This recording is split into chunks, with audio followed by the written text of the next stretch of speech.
जो विरोध करेगा तो पक्की बात है स्विस बैंक में उसी का खाता है।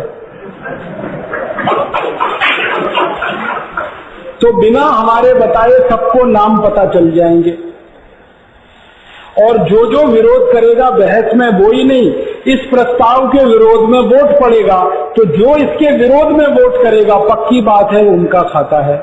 और लोकसभा की कार्यवाही से ये पता लगाया जा सकता है, कोई मुश्किल नहीं है, ये पब्लिक डॉक्यूमेंट है, 1 मिनट में पता चल जाए। ये हम तैयारी कर रहे हैं। अब आप पूछेंगे कौन सी पार्टी के लोग इस प्रस्ताव को लाएंगे। हमारी कोशिश चल रही है ऑल पार्टीज की तरफ से ये प्रस्ताव हम करवाएं, हमारी कोशिश है। BJP, Congress, Janata Dal, Samajwadi party, Bahujan Samaj party, communist party, CPM, CPI, 48 राजनीतिक पार्टियां संसद में हैं। हम चाहते हैं सबकी तरफ से ये प्रस्ताव आए, कोई भी इसमें से पीछे ना खिसक पाए। हमारी कोशिश तो ये है, लेकिन वो करने देंगे क्या, आप ये पूछोगे। हम उनके ऊपर इतना दबाव बना रहे हैं कि वो करने देंगे, ऐसा भरोसा हो रहा है। क्योंकि थोड़े दिन पहले आपको याद है परम पूजनीय स्वामी रामदेव जी ने एक पत्र लिखा था सभी राजनीतिक दलों के अध्यक्ष को चुनाव के पहले, और कहा उन्होंने कि जो इस मुद्दे पर हमारा साथ देगा भारत स्वाभिमान उसी को आशीर्वाद देगा।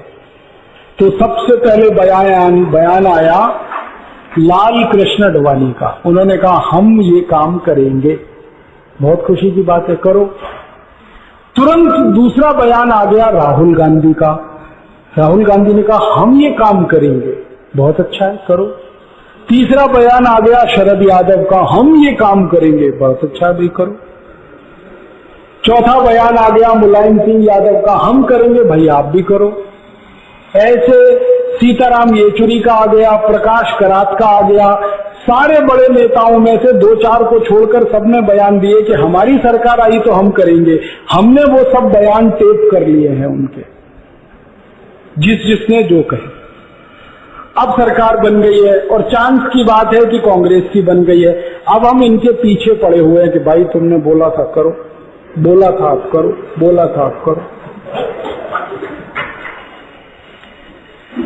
इस बात के लिए परम पूजनीय स्वामी जी 2 बार प्रधानमंत्री को मिल चुके हैं। प्रधानमंत्री ने भी कहा है कि हम करेंगे, आप हमको समय दे दो। कितना? उन्होंने 4 महीने का, स्वामी ने कहा 6 महीने ले लो, करो लेकिन इसका। तो 6 महीने तक हम इंतजार करेंगे, माने जनवरी 2010 तक हम इंतजार करेंगे कि सरकार कर रही है, कर रही है, कर रही है। और जो नहीं किया तो फिर इनका बाजा बजाएंगे। इनको चैन और शांति से तो सोने नहीं देंगे। अब बहुत सो लिए 62 साल, अब नहीं सोने देंगे, क्योंकि अब हम जग गए हैं, इनको नहीं सोने देंगे। नाक में दम कर देंगे, चारों तरफ से इनके ऊपर दबाव डालेंगे। और वो चारों तरफ के दबाव क्या होंगे? सारे देश में इस बात को खुलकर कहेंगे कि इन्होंने वायदा किया था। हमारे पास तो टेलीविजन के रिकॉर्ड्स हैं, इस तारीख को, इस दिन इन्होंने प्रेस कॉन्फ्रेंस की, सुन लो, देखो क्या कह रहे हैं। फिर जनता से कैसे मुंह छुपाएंगे, संसद में कैसे मुंह छुपाएंगे। तो हमारी तैयारी वो है। उसके बाद भी इन्होंने नहीं किया, तब तक हम कुछ सांसदों को तैयार कर रहे हैं जो निर्दलीय जीत कर गए, जिनका पार्टियों से लेना देना नहीं। उनसे हम कह रहे हैं कि तुम ही प्रस्ताव लाओ संसद में। निर्दलीय लोग भी प्रस्ताव ला सकते हैं और उस पर बहस तो हो ही सकती है, भले वो पास हो या नहीं हो, बहस तो हो ही सकती है। तो ये हमारी तैयारी है। दूसरी तैयारी क्या है? हम सुप्रीम कोर्ट की मदद लेना चाहते हैं इस मामले में, क्योंकि सुप्रीम कोर्ट ने एक बार एक फैसला दिया था। जब पीवी नरसिम्हा राव इस देश के प्रधानमंत्री थे तो एक यूरिया घोटाला हुआ था, जिसमें 133 करोड़ रुपए दिए गए यूरिया खरीदने के लिए, लेकिन एक दाना भी यूरिया नहीं आया। आप जानते हैं, सीबीआई इंक्वायरी हुई। इंक्वायरी में पता चला कि वो 133 करोड़ रुपया हमारे देश की अर्थव्यवस्था से निकलकर स्विट्जरलैंड में जमा हो गया। सीबीआई ने जब ज्यादा विस्तार से इसकी जांच की तो मामला कुछ और ही निकला।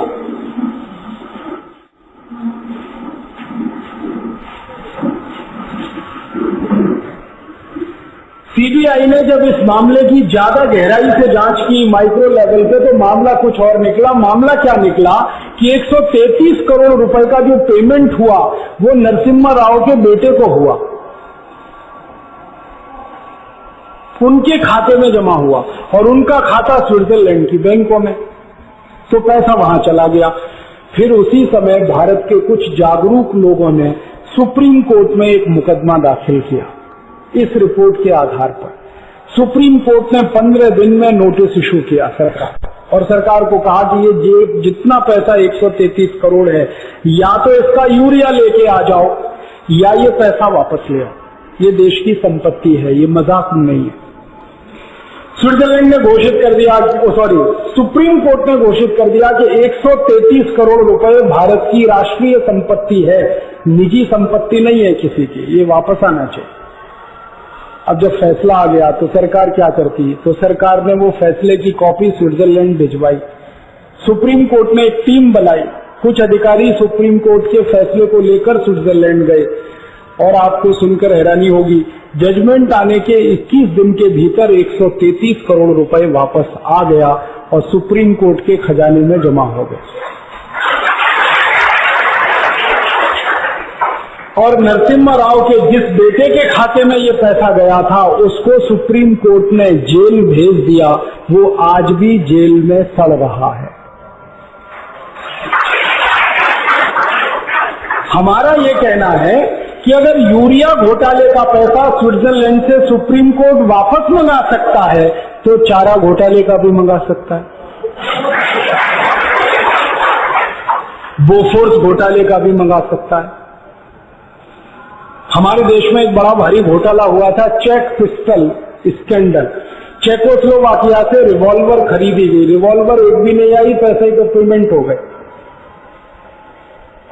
ऐसे पिछले 62 साल में हजारों घोटाले हुए, तो हम तो वो घोटालों की फाइल बना के तैयार बैठे हैं, सुप्रीम कोर्ट को एक एक फाइल देते जाएंगे, इनका भी राष्ट्रीय संपत्ति घोषित कर दो, इनका भी कर दो, इनका भी कर दो, इनका भी कर दो। हम तब ये देखेंगे कि सुप्रीम कोर्ट अपने ही फैसले से कैसे पलटता है। जब एक बार वो कह चुके हैं कि ये राष्ट्र की संपत्ति है, घोटाले में गया हुआ पैसा, तो सभी घोटालों का पैसा राष्ट्रीय संपत्ति है। और सुप्रीम कोर्ट ये कहेगा तो 72,80,000 करोड़ जो स्विस बैंक में है, 35 लाख करोड़ जो दूसरी बैंकों में है, ये वापस आएगा, 110 लाख करोड़ आ जाए। ये दूसरा रास्ता है। तीसरा रास्ता क्या है? तीसरा एक रास्ता है वो ये कि हम अंतर्राष्ट्रीय अदालत की शरण लें। एक इंटरनेशनल कोर्ट होता है, जैसे सुप्रीम कोर्ट है वैसे इंटरनेशनल कोर्ट है, वहां एक मुकदमा दाखिल करें और स्विट्जरलैंड की सरकार के खिलाफ वो मुकदमा हो, और वो मुकदमे में कई और देश भी हमारे साथ आने को तैयार हैं, क्योंकि उनका भी पैसा वहां फंसा हुआ है। सामूहिक रूप से मुकदमा करें, 50 देश मिलके करें, तुरंत फैसला आएगा। क्योंकि आईसीजे में नियम है, कोर्ट में कोई मामला आए 3 महीने में जजमेंट देना ही पड़ता है उन्हें। वहां ऐसा नहीं भारत की तरह 10-10 साल 20-20 साल केस लटक, तो वहां फैसला आ सकता है। और इंटरनेशनल कोर्ट में अगर हम गए तो सबसे ज्यादा बदनामी होगी स्विट्जरलैंड की और उन देशों की जिनके बैंकों में ये पैसे पड़े हुए हैं। तो बहुत सारे देश तो बदनामी से बचने के लिए ही कह देंगे भैया ले जाओ, ये मामला मत लेके आओ आगे। और एक तरीका है, संयुक्त राष्ट्र महासंघ की तरफ से हम ये काम करवा सकते हैं, क्योंकि संयुक्त राष्ट्र महासंघ ने एक प्रस्ताव पारित किया है। वो प्रस्ताव ये है कि दुनिया में जो टैक्स हेवन्स हैं, जिन देशों में टैक्स नहीं लगता ना, इनकम टैक्स वगैरह, टैक्स हेवन्स, उन्हीं देशों में ये पैसा जमा होता। तो कहा गया कि जो टैक्स हेवन्स हैं वो अपनी अपनी बैंकों को बंद करें, उनके ऑपरेशन बंद करें। क्यों? क्योंकि आतंकवादियों के खाते भी उन्हीं बैंकों में, जहां नेताओं के खाते। तो यूनाइटेड नेशंस को आतंकवाद के खिलाफ लड़ना है, तो उन्होंने कहा ये खाते बंद करो, तो दबाव उनका है। और हम इकट्ठे हो गए 50 देश, तो और दबाव डलवा सकते हैं। एक छोटा सा देश है लीचेस्टन, उसने तो भारत सरकार को लिख के दे दिया कि जल्दी से अपने खाते मंगा लो, हम बैंकें बंद करना चाहते। अब सरकार के सामने मुश्किल पैदा हो गई है, सामने से वो कह रहे हैं कि खाते अपने मंगा लो, पैसा विड्रॉ कर लो, हम ये बैंक बंद करना चाहते हैं। सरकार उस चिट्ठी को दबा के बैठ गई है, क्योंकि सरकार के ही लोगों के पैसे। तो मामला हम चाहें तो चार तरफ से सुलझा सकते हैं। और एक तरीका है पांचवा, हम दादागिरी करके ये पैसा ला सकते हैं। आप बोलेंगे कैसे? स्विट्जरलैंड से दादागिरी करो, सिद्धि सा देश है, आर्मी उसके पास नहीं है, एक जिले से छोटा है। मैं तो कभी कभी मजाक में कहता हूं कि सारे भारतवासी खड़े होकर अगर पेशाब भी कर दे तो स्विट्जरलैंड बह जाएगा, इतना छोटा सा देश। अभी अमेरिका ने किया है, आपको मालूम है, बराक हुसैन ओबामा जब राष्ट्रपति बना उसने बड़ा काम किया। उसने क्या किया है, अमेरिका के लोगों से जो वायदा किया था वो वायदा पूरा किया। उसने चुनाव से पहले कहा था कि अगर मैं राष्ट्रपति बनकर आया तो अमेरिका में जितने घोटाले हुए हैं पिछले 50 सालों में उनका पैसा स्विस बैंकों में है वो वापस लाऊंगा। इसलिए बराक हुसैन जीता। ये हिलेरी क्लिंटन ने नहीं कहा, बराक हुसैन ने कहा, वो जीत गया, लोगों ने जिता दिया। जीत कर ही उसने पहला कानून बनाया, वो अमेरिकन पार्लियामेंट में यही कानून है कि अमेरिका में जितने स्कैंडल हुए लास्ट 50 इयर्स में उनका पैसा जो स्विस बैंक में है वो वापस आना चाहिए, वो नेशनल प्रॉपर्टी है। तो इंक्वायरी कराई उसने, FBI की टीम भेजी, तो उन्होंने बताया 470 अरब डॉलर अमेरिका का वहां पे है। अमेरिका ने अपनी संसद से कानून बना दिया, कानून की कॉपी स्विट्जरलैंड चली गई, तो स्विट्जरलैंड की सरकार ने थोड़े दिन तो दबा के रखा, फिर अमेरिका ने एक धमकी दी, उसी में सरेंडर कर दिया स्विट्जरलैंड। उन्होंने कहा कि हमने इराक को बर्बाद कर दिया है, अफगानिस्तान को तबाह कर दिया है, हमारी एक मिसाइल आपको भी तबाह कर सकती है। इतना ही कहा था, स्विट्जरलैंड के प्राइम मिनिस्टर प्रेसिडेंट ने कहा भाई ले जाओ अपना पैसा, 470 अरब डॉलर अमेरिका को वापस दे दिया। बराक हुसैन ओबामा ने क्या किया कि वो पैसा अमेरिका में जो इस समय मंदी चल रही है ना और बहुत सारी कंपनियां और बैंक डूब गए हैं उनको दे दिया बेल आउट पैकेज में। तो मेरा ये कहना है कि अमेरिका कर सकता है तो हम भी कर सकते हैं। उसने थोड़ा क्रूड तरीके से कहा कि एक मिसाइल छोड़ देंगे, हम थोड़ा सफिस्टिकेटेड तरीके से कह सकते हैं, कह हम भी सकते हैं, और दूसरे देशों को साथ में लेके। तो मतलब यह है कि रास्ते अपने पास खुले हैं ये पैसा लाने के लिए। हम में संकल्प कितना है ये काम कराने के लिए, परीक्षा हमारी है। अब ये परीक्षा में हम पास होते हैं तो ये इस बात पर निर्भर है कि जो हम चाहते हैं उसको कितने करोड़ भारतवासी चाहते हैं।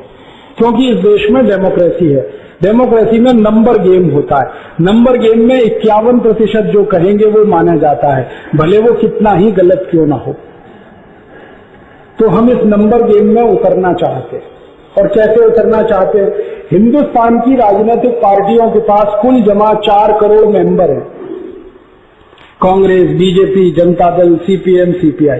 हम मान के चलते हैं कि ये पार्टियां हमारा काम ना करें, कल्पना करो, कर दें तो बहुत अच्छा, ना करें तो ये 4 करोड़ लोगों से हमें टक्कर लेनी है। तो हम 5 करोड़ सदस्य अपने बनाना चाहते हैं, हमारी लाइन बड़ी करना चाहते हैं। और हमारे पास जिस दिन 5 करोड़ लोग हो जाएंगे इस बात को बोलने वाले, उस दिन ये सारी पार्टियां सरेंडर कर देंगी और ये कहेंगी कि यही काम होना चाहिए इससे। तो इस रास्ते हम ये काम करवाना चाहते। अब आपकी इसमें हमें मदद चाहिए। और आप ये पूछेंगे भाई ये पैसा आ जाएगा तो करोगे क्या? हमने उसकी पूरी योजना बना रखी है, पूरा ब्लूप्रिंट तैयार किया है, एक एक पैसे के लिए ब्लूप्रिंट बना है, क्या करेंगे, कैसे करेंगे। हमारा ब्लूप्रिंट ये है कि 110 लाख करोड़ ये आ गया कुल मिलाकर, तो इसमें से 50 लाख करोड़ हमें खर्च करना है गांव के विकास पर। गांव जो विकास में छूट गए, 84 करोड़ लोग जो गरीबी में डूब गए, ये सब गांव के लोग हैं, इनके विकास पे खर्च करना है। तो कैसे खर्च करना है?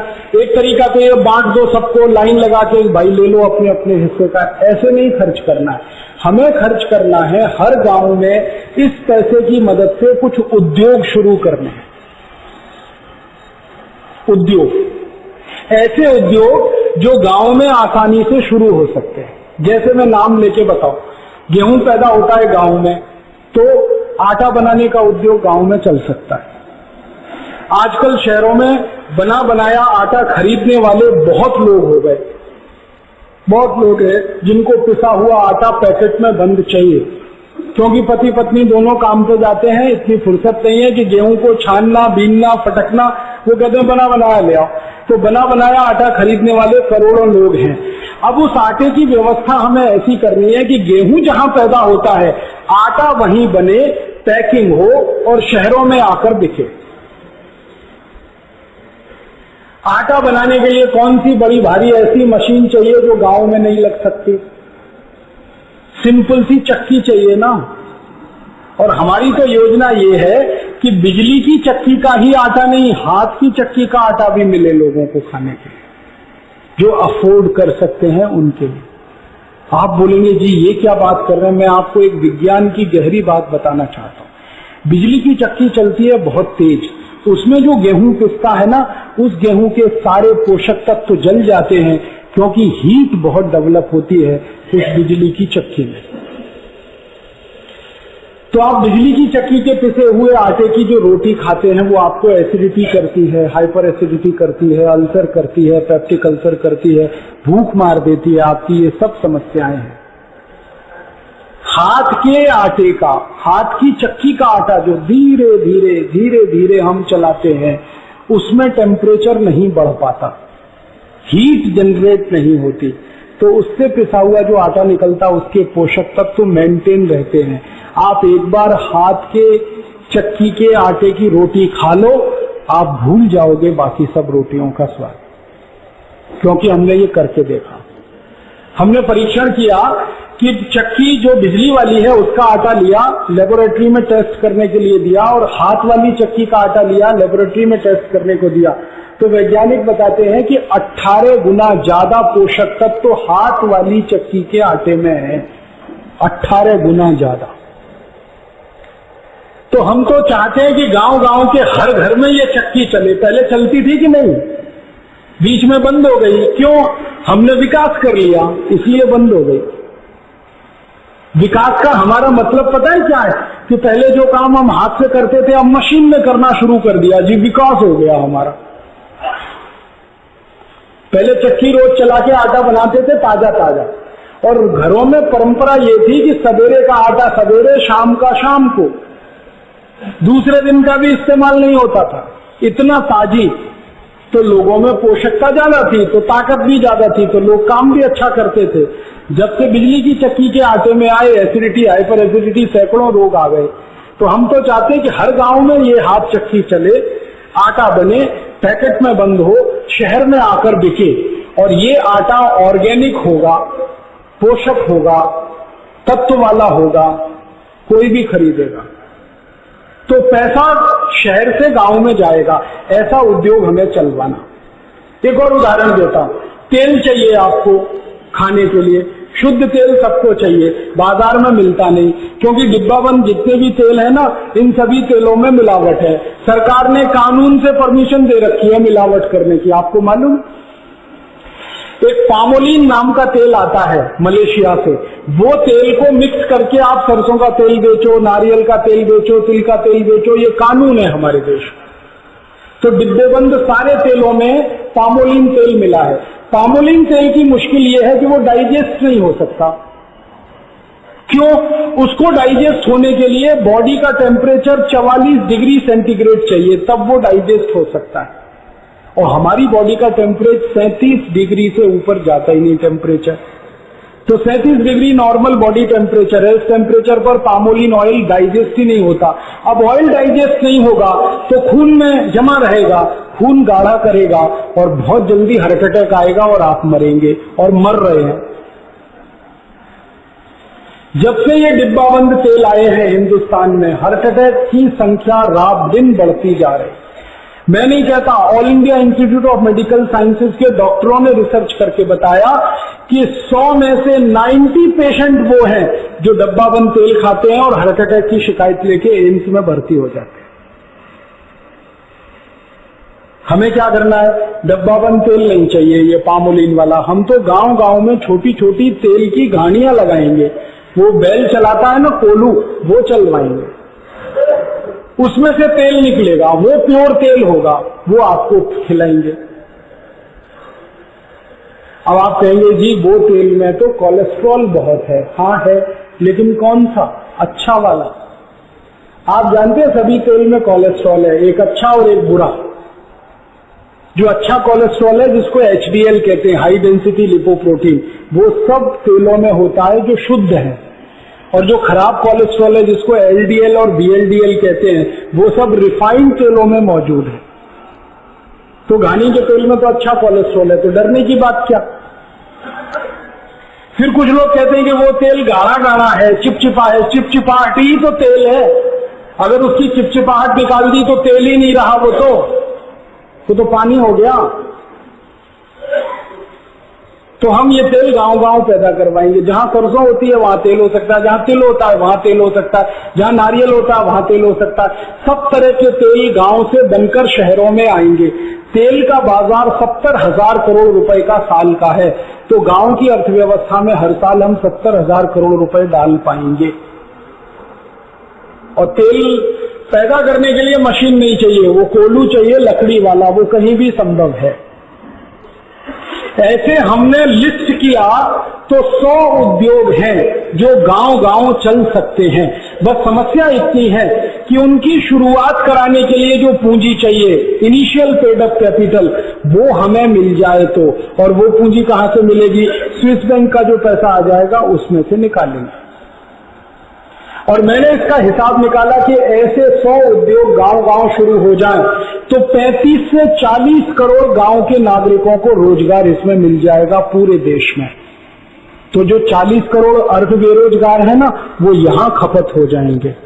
और ये 40 करोड़ लोगों को अगर रोजगार मिला तो इनकी गरीबी खत्म, बेरोजगारी खत्म, उनकी परचेजिंग कैपेसिटी बढ़ेगी, क्रय शक्ति बढ़ेगी, तो वो डिमांड खड़ी करेंगे मार्केट में। फिर उस डिमांड की पूर्ति के लिए नए उद्योग लगेंगे, फिर उन नए उद्योगों में रोजगार मिलेगा, तो ये देश की गाड़ी चल पड़ेगी। हर साल हम 1,80,00,000 नए रोजगार इस देश में खड़े कर पाएंगे। और दुर्भाग्य या सौभाग्य, हर साल इस देश में 1,80,00,000 ही नए बच्चे पैदा होते हैं। तो बेरोजगारी दर हम घटा सकते हैं। ऐसी योजना है। फिर इसमें कितने पैसे खर्च होंगे? इसमें हिंदुस्तान के हर गांव में 100 उद्योग हमें लगाने हैं। मुश्किल से 10 से 15 लाख करोड़ का खर्चा आएगा। फिर हम दूसरे कदम पे बढ़ेंगे। हर गांव में स्कूल चाहिए, पाठशाला चाहिए, हर गांव में हॉस्पिटल चाहिए, डॉक्टर चाहिए, हर गांव में मेडिसिन चाहिए, पीने के पानी की व्यवस्था चाहिए। हमारी तो तैयारी ये है कि एक एक गांव में 1-1 मेगावाट का पावर स्टेशन लगा दें। 4.5 करोड़ का खर्चा है, बहुत अधिक तो 5 करोड़ का, 6 करोड़ का। और 1 मेगावाट का पावर स्टेशन लग जाए तो बीच के 100-200 गांव के लिए पर्याप्त है। अभी हम बड़े बड़े पावर स्टेशन लगाते हैं, 400 मेगावाट के, 500 मेगावाट के, 600 मेगावाट के। छोटे भी लग सकते हैं, 1 मेगावाट के, 2 मेगावाट के, 4 मेगावाट के। मैं बहुत बात करता हूं नेताओं से। एक मंत्री है हमारे देश में, ऊर्जा मंत्री, वो महाराष्ट्र के हैं, मैं भी महाराष्ट्र का हूं। मैंने एक बार उनसे कहा कि 2-2, 3-3 मेगावाट के पावर स्टेशन क्यों नहीं लगा सकते? उन्होंने कहा लगा तो सकते हैं, लेकिन इसमें खाने पीने का तो कुछ नहीं।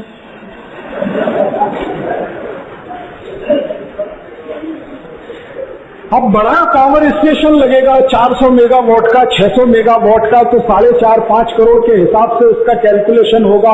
हजारों करोड़ का बजट होगा, तो 10-20% मिलेगा नेताजी को, और नेताजी के नीचे वालों को तो कुछ तो आएगा।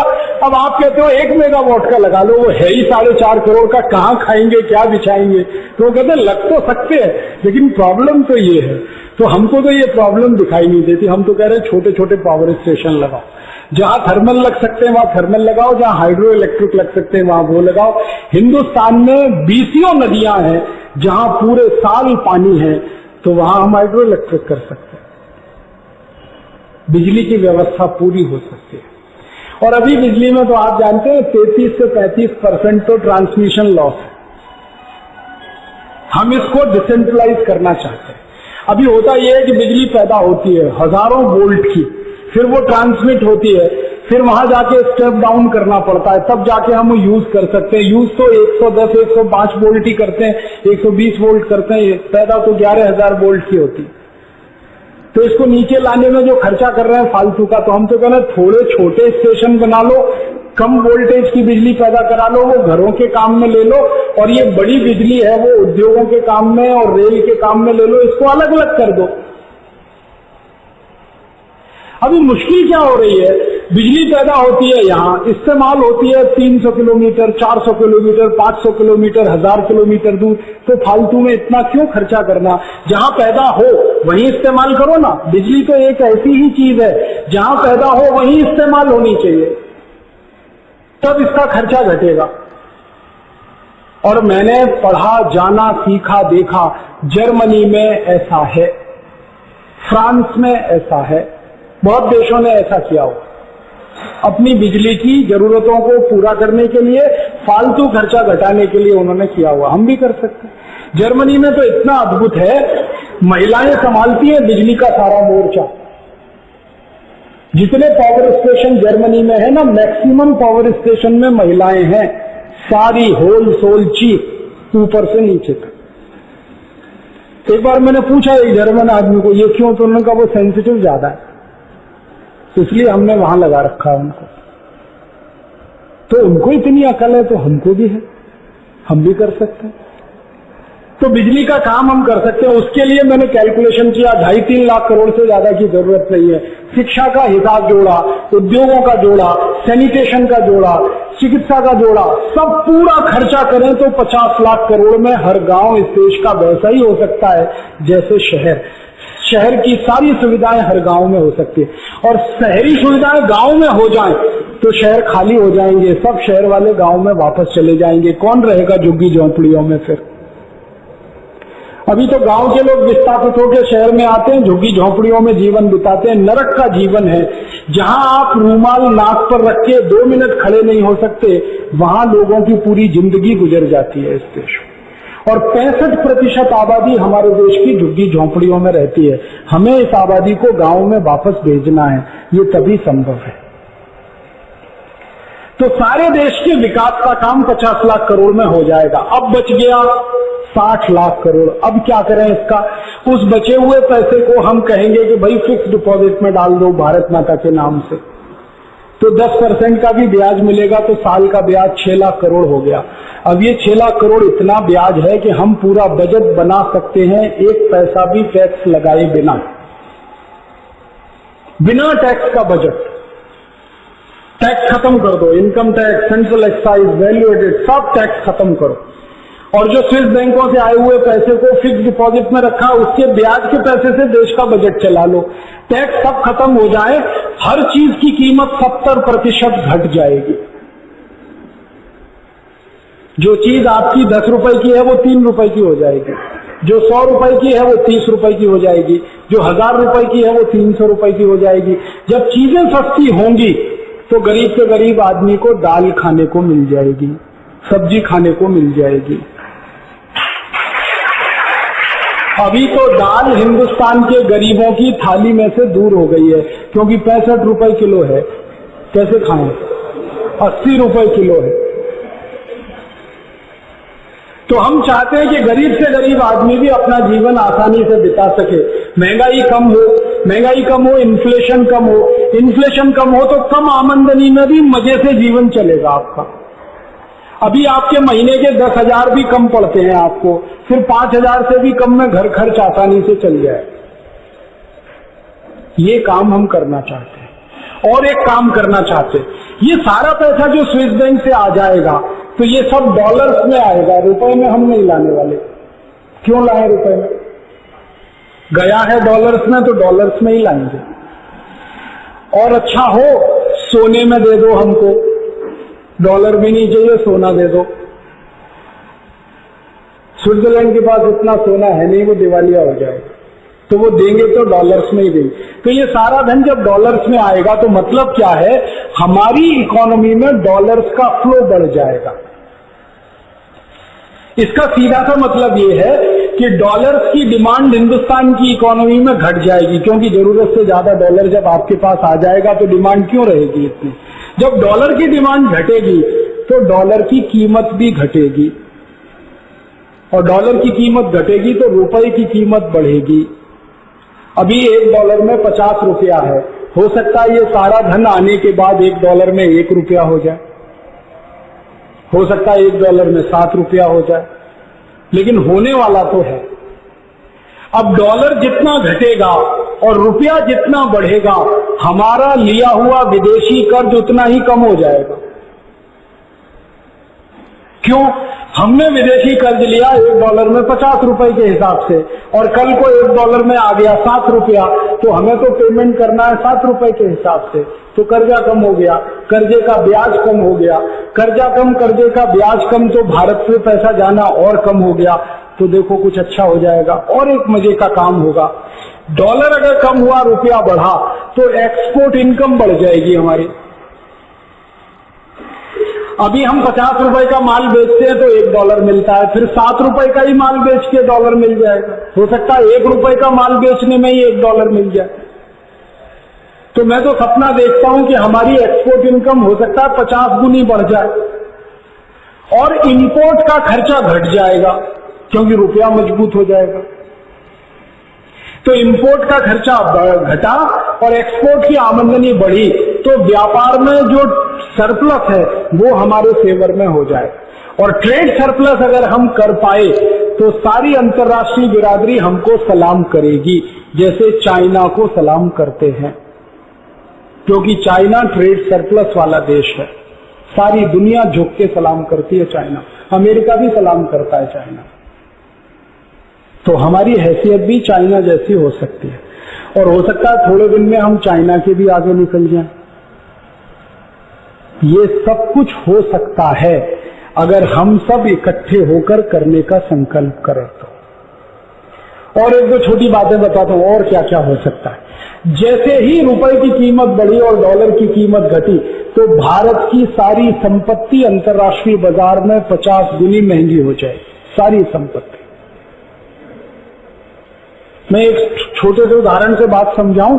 हम अभी आयरन ओर एक्सपोर्ट करते हैं, $1 में 50 रुपए है, तो हमारा आयरन ओर बिकता है 15 पैसे किलो, और जब $1 में 1 रुपया हो जाएगा तो यही आयरन ओर बिकेगा 7 रुपए किलो लगभग। तो अभी जितना आयरन ओर एक्सपोर्ट करके हम कमाई करते हैं, बहुत थोड़े आयरन ओर में उतनी ही कमाई हमारी हो जाएगी। और फिर तो हम ये डिसाइड कर सकते हैं कि आयरन ओर क्यों बेचें, स्टील बना के बेचेंगे ना, आयरन ओर क्यों बेचें, बॉक्साइट क्यों बेचें, एल्यूमिनियम बना के बेचेंगे, हम तो फिनिश प्रोडक्ट बेचेंगे। तो पॉलिसीज में हमें कुछ कुछ चेंज करा के, इकोनॉमिक लेवल पे कुछ कुछ चेंज करा के, कुछ चेंजेस हैं जो माइक्रो लेवल पे हैं, कुछ चेंजेस हैं जो मैक्रो लेवल पे हैं, ये सारे परिवर्तन हम कर सकते हैं और इस देश को एक हंसता खेलता खुशहाल समृद्धि वाला संपत्ति वाला देश बना सकते हैं, जो अभी गरीब देश की गिनती में है। और बहुत सारे काम हो सकते हैं। आपको और छोटी छोटी बात बताऊं, डॉलर रुपया बराबर हो जाए ना तो 1 लीटर पेट्रोल 18 रुपए का मिलेगा आपको, 1 लीटर डीजल 13-14 रुपए का मिलेगा, एक रसोई गैस सिलेंडर 45 रुपए का मिलेगा। दिल्ली से न्यूयॉर्क जाना और वापस न्यूयॉर्क से दिल्ली आना मात्र 3-4 हजार रुपए में हो जाएगा, जो अभी 90,000 में होता है। इतनी चीजें सस्ती हो जाएंगी। आपके बेटे या बेटी को इंजीनियरिंग कराना पड़ता है तो 5 साल में 12-15 लाख खर्च हो जाता है, फिर मुश्किल से 25,000 खर्चे में ही आपका बेटा इंजीनियर हो जाएगा। MBBS की पढ़ाई करानी है 50-60 हजार में हो जाएगी। सारी महंगाई उसी हिसाब से कम होगी जिस हिसाब से रुपए की कीमत बढ़ेगी। आपको नहीं लगता राम राज्य आ जाएगा? आप बोलोगे ये शेख चिल्ली के सपने क्यों दिखा रहे हैं, ऐसे ही कहोगे ना। मेरा ये कहना है कि दुनिया में हर हकीकत पहले एक सपना ही होती है, हम जब उस पर काम करने लगते हैं तो वो सपना हकीकत में बदल जाता है।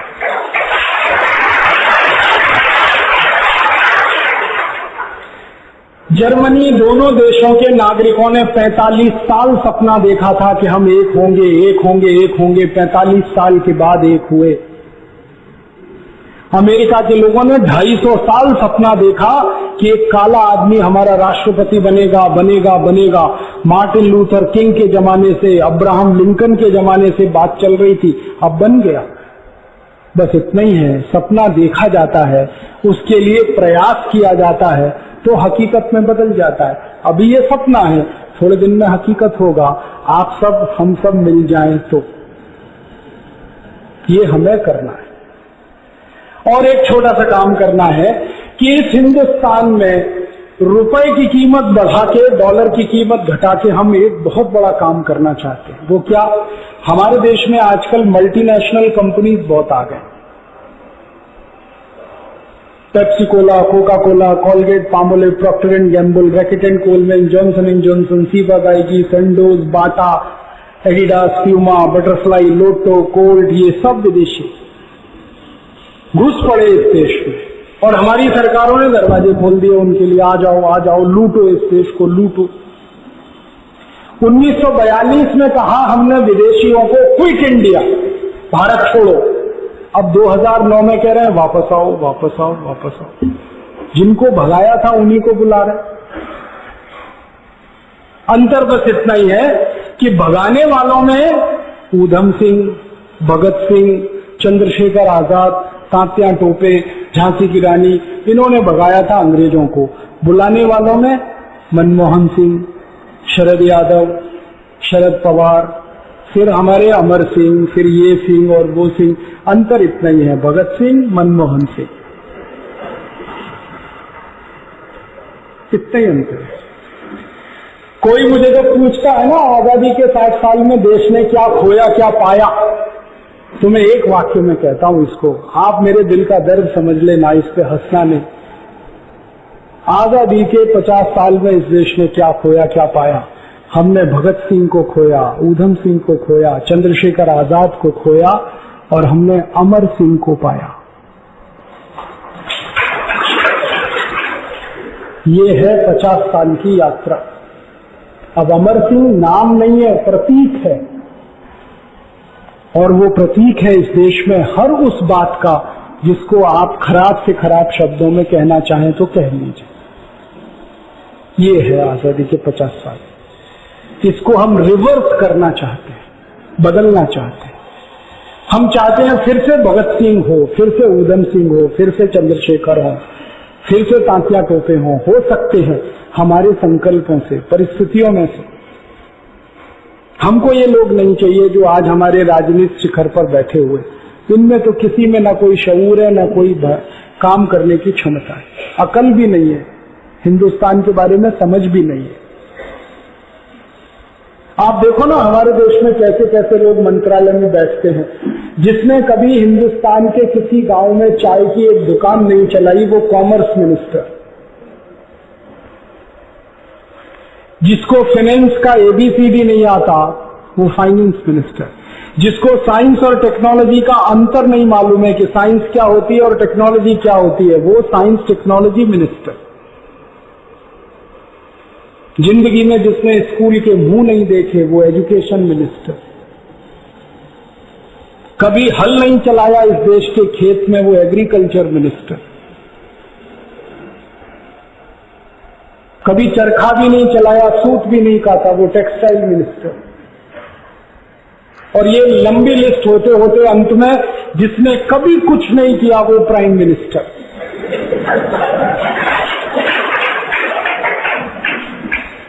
प्रेसिडेंट, आपको बिना नाम लिए कहता हूं, इस देश में कुछ प्रेसिडेंट ऐसे भी हुए हैं जो कभी स्कूल नहीं गए, प्रेसिडेंट हो गए। आप क्या करेंगे? आपके नगर में अगर मैं आऊं ये कहने के लिए कि मुझे नौकरी चाहिए, तो आप कहोगे मिस्टर राजीव दीक्षित आपकी मिनिमम क्वालिफिकेशन क्या है? कुछ नहीं है तो आप कुछ नहीं करेंगे, नौकरी नहीं मिलेगी। लेकिन कल को अगर मैं चीफ मिनिस्टर बन के आ गया तो आप ही मेरे गले में मालाएं डालोगे, जिंदाबाद मुर्दाबाद करो। तब क्या कर लोगे आप? राज्यपाल बन के आ गया तब क्या कर लोगे? वाइस प्रेसिडेंट बन के आ गया तो क्या कर लोगे? मतलब बहुत साफ है, व्यवस्था ऐसी है कि अज्ञानी आदमी ज्ञानियों पर शासन करता है इस देश में। यही इस देश की सबसे बड़ी कमनसीबी है। हम इस व्यवस्था को बदलना चाहते हैं। हम सिर्फ आर्थिक रूप से ही देश को समृद्धशाली नहीं देखना चाहते, इस देश की दूसरी व्यवस्थाओं को भी बदलना चाहते हैं। एजुकेशन हम बदलना चाहते हैं, शिक्षा बदलना चाहते हैं, क्योंकि शिक्षा हमारे देश में आज ऐसी है जो पैसे पर बिकती है। पैसे हैं तो आप पढ़ाई कर सकते हैं, जिनके पास नहीं है वो सिर्फ सपना देख सकते हैं। हमारा भारत दुनिया में अकेला एक ऐसा देश रहा है जहां शिक्षा को कभी पैसे से नहीं जोड़ा गया। शिक्षा हमेशा से इस देश में निःशुल्क रही। अगर शिक्षा पैसे से जुड़ती तो सुदामा कभी श्री कृष्ण के साथ पढ़ नहीं सकते थे गुरुकुल में, क्योंकि सुदामा के पास तो कुछ नहीं था, श्री कृष्ण के पास तो सब कुछ था। श्री कृष्ण करोड़पति थे, सुदामा रोडपति थे, फिर भी दोनों एक ही क्लास में एक ही जगह बैठकर एक ही गुरुकुल में पढ़ा करते थे, क्योंकि शिक्षा पैसे से बिकती नहीं थी। जिस देश में शिक्षा कभी बिकाऊ न रही हो, उस देश में आज शिक्षा पूरी तरह से व्यापार बन चुकी है। हमें ये बदलना है, ये ठीक नहीं। ज्ञानी व्यक्ति गरीबों के घर में भी पैदा हो सकते हैं, जरूरी नहीं है कि अमीरों के ही घर में है, तो वो वंचित रह जाए सिर्फ इसलिए कि उनके पास पैसे नहीं है। हिंदुस्तान में हर ऐसे व्यक्ति के पास जिसके पास पैसे नहीं, उसके भी बच्चे को इंजीनियर, डॉक्टर, चार्टर्ड अकाउंटेंट बनने का उतना ही अधिकार है जितना किसी करोड़पति के बच्चों को। हम ऐसी शिक्षा चाहते हैं इस देश। आप बोलेंगे आएगी कहां से? बहुत आसान है, हिंदुस्तान के बजट को उल्टा कर दो, आ जाएगी। अभी जो नेताओं पे खर्चे हो रहे हैं ना, ये खर्चे नेताओं के घटा के शिक्षा पे करने लगो, व्यवस्था हो जाएगी। राष्ट्रपति का एक साल का खर्चा 27 करोड़ का है, एक दिन का 7.5 लाख रुपए का है। क्यों होना चाहिए इतना खर्चा राष्ट्रपति पे? प्रधानमंत्री का खर्चा एक साल का 25 करोड़ का है, उप प्रधानमंत्री का अगर पोस्ट हो जाए तो 22 करोड़ का है, सारे मंत्रियों का 850 करोड़ का है, मुख्यमंत्री और राज्यपालों का मिला दिया जाए तो 77,000 करोड़ का है, और सारे के सारे कर्मचारियों का और पब्लिक सेक्टर और सबका इकट्ठा जोड़ दिया जाए तो 3.25 लाख करोड़ का है। ये खर्चा इतना क्यों होना चाहिए? जब आपके सबसे गरीब आदमी को एक दिन में 20 रुपए नहीं है खर्च करने को, और राष्ट्रपति पर एक दिन में 7.5 लाख रुपए खर्च हो, इससे बड़ा अपराध क्या होगा? क्राइम क्या होगा? क्यों होना चाहिए इतना खर्चा? जब इस देश का राष्ट्रपिता झोपड़ी में रह सकता है तो राष्ट्रपति क्यों नहीं रह सकता? इस देश के लोगों की उंगली पकड़कर आजादी दिलाने वाला महात्मा गांधी, मोहनदास करमचंद गांधी अगर झोपड़ी में रहकर आजादी दिला देता है तो आजादी के बाद के नेता झोपड़ियों में क्यों नहीं रह सकते? क्यों इतना खर्चा होना चाहिए उनके ऊपर? और हमारा ये कहना है कि हमारे बच्चे अगर म्युनिसिपैलिटी के स्कूलों में पढ़ सकते हैं तो नेताओं के बच्चे क्यों नहीं पढ़ने चाहिए म्युनिसिपैलिटी के स्कूलों में? उनके बच्चे अमेरिका और यूरोप में क्यों जाने चाहिए? हमारा इलाज अगर सरकारी अस्पतालों में होता है तो मंत्रियों का इलाज क्यों नहीं होना चाहिए सरकारी अस्पतालों में? वो क्यों एम्स में भर्ती होते हैं? उनके कोई विशेष अधिकार हैं इसलिए ना, हम तो विशेष अधिकार खत्म करना चाहते हैं। आप दुनिया के तमाम देशों में जाओ, फ्रांस में जाओ, जर्मनी में जाओ, डेनमार्क में, स्वीडन में, कहीं भी चले जाओ, शाम को 5 बजे के बाद उस देश के राष्ट्रपति आपको सब्जी खरीदते हुए, अपना थैला लटकाते हुए दुकानों में दिखाई दे जाएंगे, राष्ट्रपति और प्रधानमंत्री। भारत में क्यों नहीं हो सकता? साधारण आदमी की तरह जिंदगी क्यों नहीं बिता सकते? उनको जेड सिक्योरिटी क्यों चाहिए? वो कहते हैं कि इनको मरने का डर है। तो मरने का डर है तो राजनीति में क्यों आए? घर में बैठो। अगर इतना रिस्क नहीं ले सकते तो किसने कहा था पॉलिटिक्स में आने के लिए? घर बैठो ना, अपना धंधा करो, बिजनेस करो।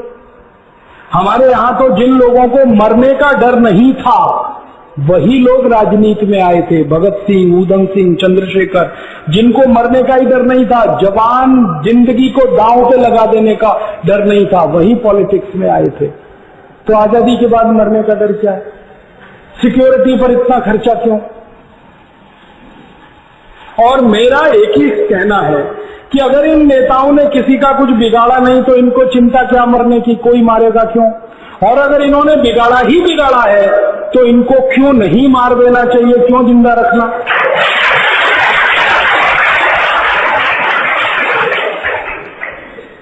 आप बताओ ना, किसी का कुछ बिगाड़ा नहीं तो आप चिंता क्यों कर रहे हो? भगवान आपकी रक्षा करेगा।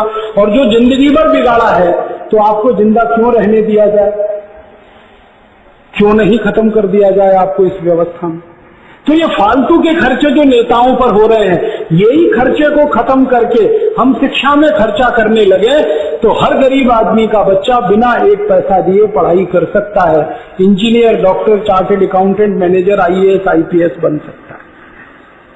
थोड़ा सा चेंज करना है सिस्टम।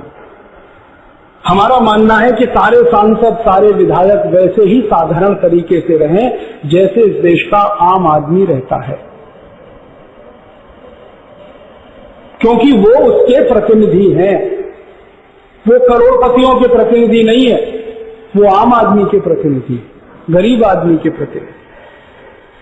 तो हम ये परिवर्तन चाहते हैं और हमारे ये सारे के सारे उद्देश्य एक ही बात को कहते हैं कि हम व्यवस्था में परिवर्तन चाहते हैं, सत्ता में नहीं। सत्ता में कांग्रेस रहे या बीजेपी, हमको कोई फर्क नहीं पड़ता। हम चाहते हैं ये सिस्टम बदलना चाहिए, नया सिस्टम आना चाहिए। और वैसे भी ये सिस्टम जो चल रहा है ये कॉलोनियल है, अंग्रेजों का दिया हुआ है। आपको मालूम है हमारी पूरी शिक्षा व्यवस्था टीबी मैकॉले की बनाई हुई ड्राफ्टिंग पे चलती है। और टीबी मैकॉले ने 1840 में इंडियन एजुकेशन एक्ट बनाया। अब आजादी के इतने साल के बाद हम क्यों ढोएं उसको? खत्म करो उसको, नया ड्राफ्ट बनाओ, नया पाठ्यक्रम बनाओ, नया अभ्यासक्रम तैयार करो। हमारी जो कानून व्यवस्था है वो IPC, CRPC और CPC पे चलती है। ये तीनों अंग्रेजों के जमाने के बनाए हुए हैं, 1860 के। अब 1860 का IPC 2009 में क्यों चलेगा और क्यों चलना चाहिए? अंग्रेजों ने कभी इंडियन पुलिस एक्ट बनाया 1860 में, अब वो 2009 में क्यों चलना चाहिए? इंडियन सिविल सर्विसेज एक्ट बनाया 1860 में, अब वो क्यों चलना चाहिए 2009 में? इंडियन फॉरेस्ट एक्ट बनाया 1890 में, अभी क्यों चलेगा वो? ये सब कानून तो अंग्रेजों ने भारत पर राज्य करने के लिए और भारत को गुलाम बनाने के लिए बनाए। ये सब कानून आजादी के बाद क्यों चलने चाहिए? खत्म हो जाने चाहिए। 1947 में इनको खत्म होना चाहिए था, नहीं हुए क्योंकि नहीं किए गए। क्योंकि इस देश में हुआ इतना ही कि गोरे अंग्रेजों के हाथ से काले अंग्रेजों के हाथ में सत्ता का हस्तांतरण हुआ, आजादी नहीं आई, स्वतंत्रता भी नहीं आई, सिर्फ सत्ता का हस्तांतरण हुआ। और अंग्रेजों ने काले अंग्रेजों की एक फौज तैयार कर दी थी जिनके हाथों में वो सत्ता सौंप कर गए। विंस्टन चर्चिल ने ब्रिटिश पार्लियामेंट में कहा और क्लेमेंट आर एटली ने उसको एंडोर्स किया। विंस्टन चर्चिल कहता है कि हमें हिंदुस्तान को आजादी नहीं देनी है, सत्ता का हस्तांतरण करना है और सत्ता भी ऐसे लोगों के हाथ में देनी है जो आत्मा से अंग्रेज हों, शरीर से भले हिंदुस्तानी। तो पूछ रहा है क्लेमेंट आर एटली कि ये तो आपने धर्म संकट खड़ा कर दिया, आजादी देनी नहीं, स्वतंत्रता देनी नहीं, सत्ता का हस्तांतरण करना और हस्तांतरण भी ऐसे लोगों के हाथ में जो आत्मा से अंग्रेज हो। तो बता तो दो कौन कौन है भारत में जो आत्मा से अंग्रेज है? तो विंस्टन चर्चिल ने एक ही सेंटेंस में कहा था, देखो हिंदुस्तान की पॉलिटिक्स में ऐसे कौन कौन लोग हैं जिनकी पढ़ाई लिखाई लंदन में हुई है, वो सब आत्मा से अंग्रेज हैं, सत्ता उन्हीं के हाथ में दो। और अंग्रेजों ने ताकत लगा दी इस बात पर कि इस लिस्ट के अलावा दूसरा कोई प्राइम मिनिस्टर होना नहीं चाहिए भारत में। एटली कहता है ब्रिटिश पार्लियामेंट में, हमको कोई परवाह नहीं है, सत्ता जब ऐसे भारतीयों के हाथ में जाएगी जो आत्मा से अंग्रेज हैं, शरीर से भारतीय हैं, तो ये वही करेंगे जो हम कर रहे थे पिछले 250 साल, और ये उसी रास्ते पे चलेंगे जिस पर हम भारत को चलाएंगे। माने भारत आजाद होगा ही नहीं, स्वतंत्रता कभी आएगी ही नहीं। और वही हुआ, जब अंग्रेजियत की आत्मा वाले लोग आकर बैठ गए ना, तो बहस होना शुरू हो गई इस देश की संसद में। पता है बहस किस बात पर हुई? अंग्रेजों के जाने के बाद अंग्रेजी भाषा रखनी चाहिए कि नहीं। अब इस पर बहस क्या? आप बताओ दुनिया के किस देश ने गुलामी के खत्म होने के बाद गुलामी की भाषा को अपने यहां जिंदा रखा? चाइना गुलाम हुआ अंग्रेजों का, आपको मालूम है, ओपियम ट्रेड वॉर में। लेकिन आजाद होते ही उन्होंने अंग्रेजी को हटा दिया, चाइनीज ही रही पूरे चाइना। जापान पे कभी अंग्रेजों का कब्जा हुआ, आजादी के बाद जापान के लोगों ने अंग्रेजी पढ़ना बंद कर दिया, नफरत हो गई उनको अंग्रेजी से। और आज हैसियत यह है कि जापान का प्रधानमंत्री अंग्रेजी जानता नहीं, राष्ट्रपति भी अंग्रेजी जानता नहीं, और सारी दुनिया में व्यापार करते हैं। जर्मनी के लोगों ने अंग्रेजी को जड़मूल से खत्म कर दिया अपने देश में, फ्रांसीसियों ने अंग्रेजी को जड़मूल से खत्म कर दिया अपने देश में से, और तो और इजिप्ट जैसे देशों ने आजादी के बाद अंग्रेजी को जड़मूल से खत्म कर दिया। हर देश का इतिहास पढ़ो तो एक ही बात समझ में आती है कि किसी देश ने पराई भाषा को, विदेशी भाषा को अपने यहां राज्य भाषा नहीं बनाया, राष्ट्रभाषा नहीं बनाया। हम हिंदुस्तानियों ने किया ही काम। शर्म आती है मुझे। संविधान में ये धारा डाल दी गई कि 10 साल तक अंग्रेजी में काम होगा, फिर बदल दी जाएगी, और वो 10-10 साल करके 2009 आ गया, अभी तक अंग्रेजी बदली नहीं जा रही है। जिस अंग्रेजी को भारत के 1 करोड़ लोग नहीं जानते, उसी में पूरी राज्य व्यवस्था चलाई जा रही है। कितना बड़ा क्रूर है ये देश का तंत्र कि मैं सुप्रीम कोर्ट में जाऊं कोई मुकदमे की फरियाद को लेकर, तो अंग्रेजी में ही ड्राफ्टिंग करनी पड़ेगी पिटीशन, और अंग्रेजी में ही बहस करनी पड़ेगी, और फैसला भी अंग्रेजी में आएगा, जबकि मैं नहीं जानता उसे। मुझे न्याय मेरी मातृभाषा में क्यों नहीं मिलना चाहिए? और सुप्रीम कोर्ट के न्यायाधीश कोई लंदन से आए हुए लोग नहीं है, इंग्लैंड से आए हुए लोग नहीं है, वो इसी देश की माटी में पैदा हुए हैं। उनको हिंदी क्यों नहीं आनी चाहिए? कन्नड़ क्यों नहीं आनी चाहिए? मराठी क्यों नहीं आनी चाहिए? और अगर वो कन्नड़, मराठी, हिंदी नहीं सीख सकते तो उनको पैकअप करके लंदन ही भिजवा देना चाहिए। इस देश में उनकी जरूरत क्या है? हम ऐसे न्यायाधीशों का खर्चा अपने टैक्स के ऊपर कैसे बोझा ले सकते जो हमारी मातृभाषा में फैसले नहीं दे सकते? अपने न्याय की फरियाद करने का अधिकार अगर मेरी मातृभाषा में मुझे नहीं है, तो और क्या अधिकार आप मुझे देंगे? मैं इंजीनियरिंग करना चाहता हूं, मेडिकल साइंस में पढ़ना चाहता हूं, मेरी मातृभाषा में, उसकी सुविधा क्यों नहीं होनी चाहिए इस देश में? सारी दुनिया के इंजीनियर जापानीज में तैयार होते हैं, फ्रेंच में, जर्मन में तैयार होते हैं, तो भारत के इंजीनियर हिंदी में क्यों नहीं तैयार हो सकते? मराठी में क्यों नहीं तैयार हो सकते? इस भाषा की गुलामी को तो खत्म करना ही पड़ेगा। शायद वैसे ही करना पड़ेगा जैसे अंग्रेजों की गुलामी को हमने खत्म किया। शायद अंग्रेजों को जिस तरह से हमने मार के भगाया इस देश से, वैसे ही अंग्रेजियत को भी मार के ही भगाना पड़ेगा इस देश से।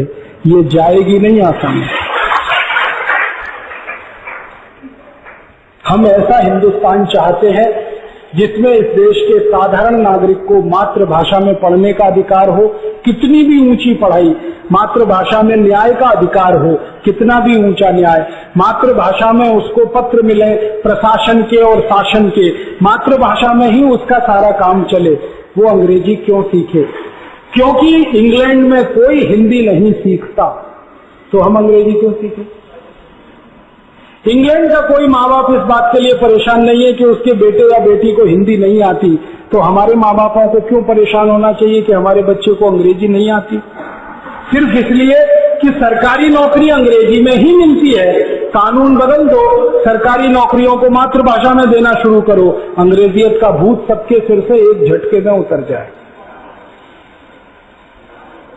ऐसा कानून हम चाहते हैं, ऐसी व्यवस्था चाहते हैं। अंग्रेजों के जमाने के बनाए गए जितने भी कानून हैं, वो शिक्षा के हों, न्याय के हों, चिकित्सा के हों, स्वास्थ्य के हों, सब खत्म करना है। और ऐसे कानून की संख्या 34,735 है, वो सब खत्म करना हम चाहते हैं। और वो खत्म होंगे तभी हमारे शहीदों की आत्मा को शांति मिलेगी, नहीं तो उनको शांति कैसे मिलेगी? क्योंकि जिन कानूनों के खिलाफ लड़ते लड़ते उन्होंने प्राण दिए हैं, अगर वही कानून आजादी के 60 साल बाद भी चल रहे हैं, तो शहीदों को कौन सी श्रद्धांजलि हम दें? एक अंग्रेजी कानून है, उसका नाम है इंडियन पुलिस एक्ट। इस एक अकेले कानून में हिंदुस्तान के लाखों क्रांतिकारी मारे गए, क्योंकि इस कानून में हर पुलिस अधिकारी को राइट टू ऑफेंस है। पिटने वाले किसी भी भारतीय को राइट टू डिफेंस नहीं है। पुलिस अधिकारी आपके ऊपर डंडे की बरसात कर सकता है, आप उसका डंडा नहीं पकड़ सकते। अगर डंडा पकड़ लिया तो केस आपके खिलाफ बनेगा कि आपने उस अधिकारी को ड्यूटी करने से रोका। ये कानून है इंडियन पुलिस एक्ट, और इसी कानून में लाखों क्रांतिकारी शहीद हुए हैं। लाला लाजपत राय अंग्रेजी पुलिस अधिकारी की लाठियां खा खाकर ही शहीद हुए हैं। उनकी आत्मा को क्या श्रद्धांजलि दें और क्या जवाब दें कि जिस अंग्रेजी कानून से आपकी हत्या की गई थी, आजादी के 62 साल के बाद भी वो चल रहा है इस देश में। क्यों चलना चाहिए? खत्म करना पड़ेगा इस कानून को।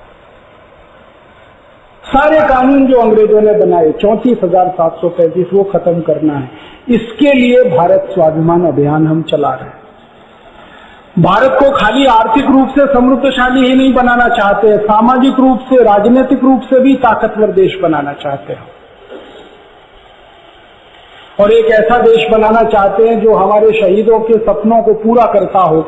इस देश में एक क्रांतिवीर हुए लोकमान्य बाल गंगाधर तिलक। उन्होंने इस देश के लोगों को एक बात सिखाई। उन्होंने कहा कि स्वदेशी अगर नहीं अपनाओगे तो स्वराज्य नहीं आएगा, इसलिए स्वदेशी की आदत डालो, स्वराज्य अपने आप आएगा। और ये कहा उन्होंने ईस्ट इंडिया कंपनी के संदर्भ में, क्योंकि ईस्ट इंडिया कंपनी लूटमार करती थी इस देश में। अंग्रेजों की कंपनी को भगाना था तो अंग्रेजी कंपनी का माल खरीदना बंद करो, ये समझाया उन्होंने, और देश के लोगों ने समझा। उन्होंने सालों साल स्वदेशी आंदोलन चलाया इस देश में। 5-6 लोगों की मदद से तिलक ने आंदोलन शुरू किया था। 6 साल में 1 करोड़ 24 लाख कार्यकर्ता उनके आंदोलन में सदस्य हुए, और उस आंदोलन की ताकत इतनी बड़ी थी, 1905 में अंग्रेजों ने बंगाल का बंटवारा कर दिया था हिंदू मुसलमान के आधार पर। ये स्वदेशी आंदोलन की ताकत पर बंगाल का बंटवारा रद्द कराया गया 1911 में, और अंग्रेजों की पराजय हुई थी उस आंदोलन के कारण। सारे भारतवासियों ने अंग्रेजी कपड़े पहनना बंद कर दिया, अंग्रेजी कपड़े खरीदना बंद कर दिया, अंग्रेजी चीनी खाना बंद कर दिया, अंग्रेजी ब्लेड इस्तेमाल करना बंद कर दिया। सारा देश स्वदेशी के रंग में रंग गया। फिर गांधी जी आ गए, उन्होंने इसको और तेजी से चलाया, और ये देश एक दिन अंग्रेजों की गुलामी से आजाद हो गया। क्योंकि अंग्रेजों का माल बिकना जब बंद हो गया तो बिजनेस खत्म हो गया, तो प्रॉफिट मिलना बंद हो गया, तो वो झक थोड़ी मार के यहां रह के वो चले गए। अब हमें फिर वही स्वदेशी आंदोलन चलाना है। क्यों? बात ऐसी है कि पहले ईस्ट इंडिया कंपनी के खिलाफ हमने चलाया था, अब 5000 विदेशी कंपनियां फिर आ गई हैं इस देश में, उनके खिलाफ चला। कैसे आ गई? मैंने बताया ना, भगत सिंह थे पहले, अब मनमोहन सिंह है। भगत सिंह कहते थे अंग्रेजों भारत छोड़ो, मनमोहन सिंह कहते हैं फिर से आ जाओ, दरवाजा खुला है। तो पेप्सी कोला को बुला लिया, कोका कोला को, थम्स अप को, लिम्का को, सिट्रा को, मिरिंडा को, हजारों कंपनियों को बुला लिया। गांव गांव कारखाने लगवा दिए, उनका माल बिकने लगा। अब हम वो माल खरीदने लगे तो उन कंपनियों को प्रॉफिट होने लगा। अब वो प्रॉफिट लूट कर फिर यहां से लेके जा रहे हैं, और सरकार उनकी मदद कर रही है इस काम में।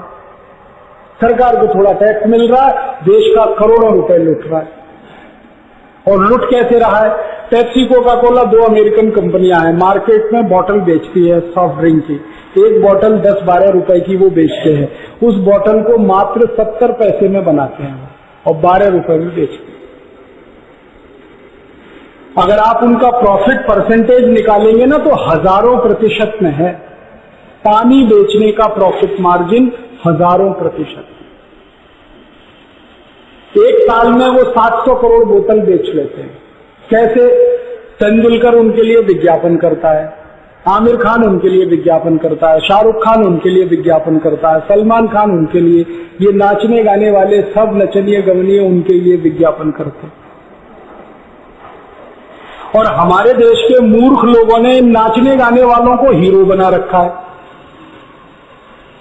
इस देश के बच्चों को पूछो तुम्हारा हीरो कौन, कहते हैं सन्नी देओल, आमिर खान, सलमान खान। किसी का हीरो अब भगत सिंह नहीं है, हीरोइन झांसी की रानी लक्ष्मीबाई नहीं है, ऐश्वर्या रॉय है, करिश्मा कपूर है। ऐसा चक्कर फंस गया। अब ये नाचने गाने वालों को पैसे चाहिए, पैसे के लिए वो कुछ भी करते हैं। आपको तो मालूम है सलमान खान पैसे के लिए शर्ट उतार के डांस करता है। मैं आपको लिटरली बता रहा हूं, एक बार सलमान खान को मैंने ईमेल किया था। मैंने कहा भाई तुम बार बार ये शर्ट क्यों उतारते हो? तुमको कुछ खाज हुई है, खुजली हुई है, कुछ स्किन की प्रॉब्लम हुई है, क्या चक्कर क्या है? ये बार बार शर्ट उतार के डांस क्यों करते हो? तो उसने कहा पैसे मिलते हैं। कितने? 70 लाख शर्ट उतारने के। तो मैंने कहा 1 करोड़ मिलेंगे फिर।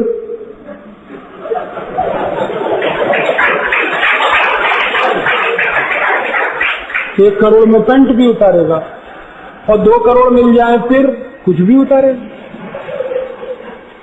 ये तो नाचने गाने वाले लोग हैं, पैसे के लिए कुछ भी करते हैं। अब पैसे मिलते हैं तो वो विज्ञापन करते हैं। हम लोग वो विज्ञापन देखते हैं तो फिर पेप्सी को पीते हैं, फिर हम पैसा अमेरिका को भेजते हैं। 1 बोतल अगर हमने पेप्सी पी लिया तो 8 रुपए भारत देश का अमेरिका को दे दिया। 2 बोतल पी लिया 16 रुपए दे दिया, 3 बोतल पी लिया 24 रुपए। साल में 700 करोड़ बोतल हम पी जाते हैं, 5600 करोड़ 5600 करोड़ हम अमेरिका को दे देते हैं। जिस देश के करोड़ों लोगों को पीने का पानी नहीं मिलता है, उस देश के लोग पेप्सी को पीकर 5600 करोड़ रुपए अमेरिका को देते हैं और अपने को बहुत होशियार समझते हैं। उनको पूछो भाई क्या पी रहे हो? कहते जी सॉफ्ट ड्रिंक पी रहे हैं। क्या मिलाया हुआ है इसमें? मालूम नहीं, पी रहे हैं। लेकिन बहुत लोगों को मैं पूछता हूं कुछ मजा आता है? कहते नहीं मजा नहीं आता, नाक में जलन होती है, गले में जलन होती है, खट्टी डकारें आती है, आंख में से आंसू निकलते हैं। फिर पीते क्यों? वो कहते हैं इसलिए पीते। आमिर खान कहता है। आमिर खान को पूछ लो वो पीता है क्या? वो नहीं पीता। आमिर खान को एक बार मैंने पूछा था ईमेल से, क्या तुम कोका कोला पीते हो? वो कहता मैं नहीं पीता क्योंकि ये पीने लायक नहीं है। मैं बोला क्यों? तो उसने कहा ये एसिडिक है। मैं पूछा किसने बताया? उसने कहा मेरे डॉक्टर ने बताया। मैं पूछा कितना एसिड है इसमें? तो उसने कहा ये नहीं मालूम, आप देख लो।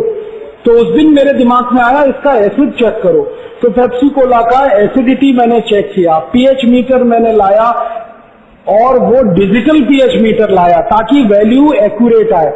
डिजिटल पीएच मीटर को जब पेप्सी में डाला तो पीएच वैल्यू आया 2.4, 2.4। आपको मालूम है कंसंट्रेटेड हाइड्रोक्लोरिक एसिड का ये पीएच वैल्यू है 2.4। जिस एसिड से आप लेट्रिन साफ करते हैं ना, संडास, उसका पीएच वैल्यू है 2.4 और वही पेप्सी का पीएच वैल्यू है 2.4। फिर मुझे समझ में आया कि 2.4 पीएच अगर एसिड का है जिससे हम टॉयलेट साफ कर सकते हैं, वही पेप्सी कोक का है, तो पेप्सी कोक से भी टॉयलेट साफ होना चाहिए। और करके देखा, झकाझक साफ होता।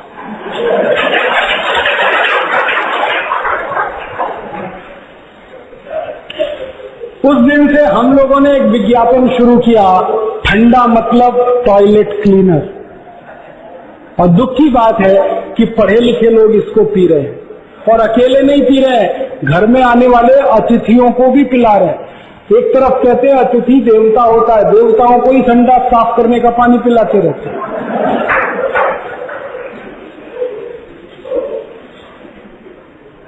क्यों पी रहे हैं? क्या जरूरत है? ये पेप्सी को पी के देश को नुकसान, शरीर को नुकसान।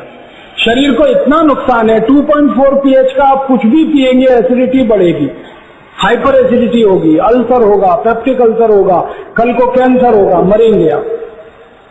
और पेप्सी कोक में जो केमिकल मिक्स करते हैं एज ए प्रिजर्वेटिव, उनके नाम सुनो आप। उसमें मिलाते हैं मेलाथियान, जो दुनिया का सबसे खतरनाक पेस्टिसाइड है। उसमें मिलाते हैं एंडोसल्फान, डाइक्रोमेट, मोनोक्रोटोफॉस, क्लोरोपाइरीफॉस। और अभी भारतीय वैज्ञानिकों ने सिद्ध किया है कि अमेरिका और यूरोप के पेप्सी की तुलना में भारत के पेप्सी में 450 गुना ज्यादा जहर है। ये हमारे वैज्ञानिक कह रहे हैं। और वैज्ञानिक सरकार को चिल्ला चिल्ला के बोल रहे हैं कि ये पेप्सी कोक को बंद करो, ये जहर है। सरकार कहती है नहीं करेंगे क्योंकि अमेरिका के साथ एग्रीमेंट है हमारा। जहर बेचने का एग्रीमेंट। ये समस्या है। अब इसमें लुट रहा है देश, आर्थिक रूप से बर्बाद हो रहे हैं हमारे शरीर। आपको मैं बताऊं, आप हैरान हो जाएंगे, पेप्सी की बोतल में अगर दांत डाल दो ना तो वो डिसॉल्व हो जाता है।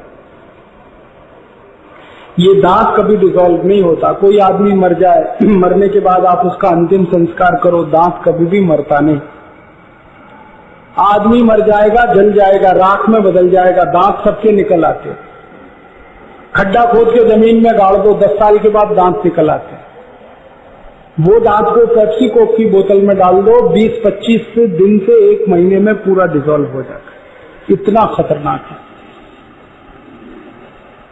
हम पी रहे हैं, पैसे अमेरिका को जा। तो आप बोलेंगे क्या करें? तो मैं आपसे निवेदन करना चाहता हूं, वही निवेदन जो लोकमान्य तिलक ने 1905 में किया था, आजादी लानी है तो स्वदेशी अपनाओ। अब मैं इतना कहना चाहता हूं कि आजादी बचानी है तो स्वदेशी अपनाओ। पेप्सी को, थम्स अप, लिम्का, सिट्रा सब बहिष्कार करो। पैसे बचेंगे देश के, आपके भी बचेंगे। फिर पीने के लिए अपने पास नींबू की शिकंजी, नारियल का पानी, संतरे का रस, मौसम्मी का रस, गाय का दूध, दही की लस्सी, कुछ भी पियो। और मैंने एक दिन हिसाब निकाला, सारे हिंदुस्तानी पेप्सी कोक बंद करें, उतने ही रुपए का गन्ने का रस पिए। 7,000 करोड़ रुपए किसानों की आमदनी बढ़ती है। किसान करोड़पति होते हैं जो गन्ना पैदा करते हैं। हमारी आदत बदलनी है हमको, तो देश का भला हम कर सकते हैं। ऐसी कुछ और आदतें बदलो। फालतू जो विदेशी सामान हम खरीदते हैं सवेरे से शाम तक, टूथपेस्ट घिसते हैं, Colgate, Closeup, Pepsodent, Cibaca, foreign. किसी भी पढ़े लिखे आदमी को मैं पूछता हूं कॉलगेट ही क्यों करते हो? कहते हैं जी बहुत अच्छा है। क्या अच्छा है? कहते हैं इसमें झाग बहुत बनता है। तो झाग तो शेविंग क्रीम में भी बनता है, झाग तो डिटर्जेंट पाउडर में भी बनता है, शैम्पू में बनता है। शैम्पू ही रगड़ लिया करो दांतों में, जो झाग ही चाहिए आपको। अब पढ़े लिखे लोगों को नहीं मालूम कि ये झाग बनाना क्वालिटी है या नहीं है। झाग बनाने के लिए जो केमिकल इस्तेमाल होता है, सोडियम लॉरेल सल्फेट, वो कैंसरस है। दुनिया के हर देश में उसको बैन किया गया है। तो आप क्यों इस्तेमाल कर रहे हैं फिर ये? अमेरिका में कभी आपको जाने का मौका मिले, आप जाइए और एक अमेरिकन कॉलगेट खरीदिए किसी भी डिपार्टमेंटल स्टोर से। तो अमेरिकन कॉलगेट पर आप देखेंगे इससे चूटरी वार्निंग प्रिंट होती है अंग्रेजी। वो लिखते हैं Colgate is injurious to health, और उस वार्निंग में नीचे लिखते हैं please keep out this Colgate from the reach of the children below 6 years. 6 साल से कम बच्चे को नहीं देना, क्योंकि उसे बच्चे चाट लेते। फिर दूसरी वार्निंग लिखते हैं in case of accidental injection please contact immediately poison control centre. मैंने गलती से किसी ने पेस्ट किया तो हॉस्पिटल लेके जाना। फिर तीसरी वार्निंग होती है if you are a adult then take the paste on your brush only in pea size. अगर आप बड़े आदमी हैं तो ब्रश पर बिल्कुल थोड़ी मात्रा में पेस्ट लेना। क्यों? कैंसरस है। भारत में क्या होता है, टीवी में विज्ञापन दिखाते हैं ब्रश भर भर के पेस्ट लेना, जल्दी मरना। और अमेरिकन कॉलगेट और इंडियन कॉलगेट में जमीन आसमान का अंतर है। अमेरिकन कॉलगेट में पता है जहां से कॉलगेट निकलता उसका माउथ जो है ना बिल्कुल छोटा है, और यहां इतना बड़ा कर रखा जरा सा दबाव पूरा भर जाता, क्योंकि उनको जल्दी बेचना है और आपको जल्दी मरना है। छोड़िए इस कॉलगेट क्लोजअप को। फिर आप बोलेंगे दांत कैसे साफ करें?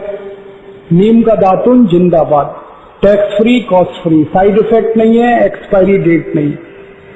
गांव गांव मिलता है, गली गली मिलता है। बबूल का दातुन, नीम का दातुन, करंज का दातुन, पाखड़ का दातुन, सब तरह के दातुन है। पेस्ट की जरूरत क्या?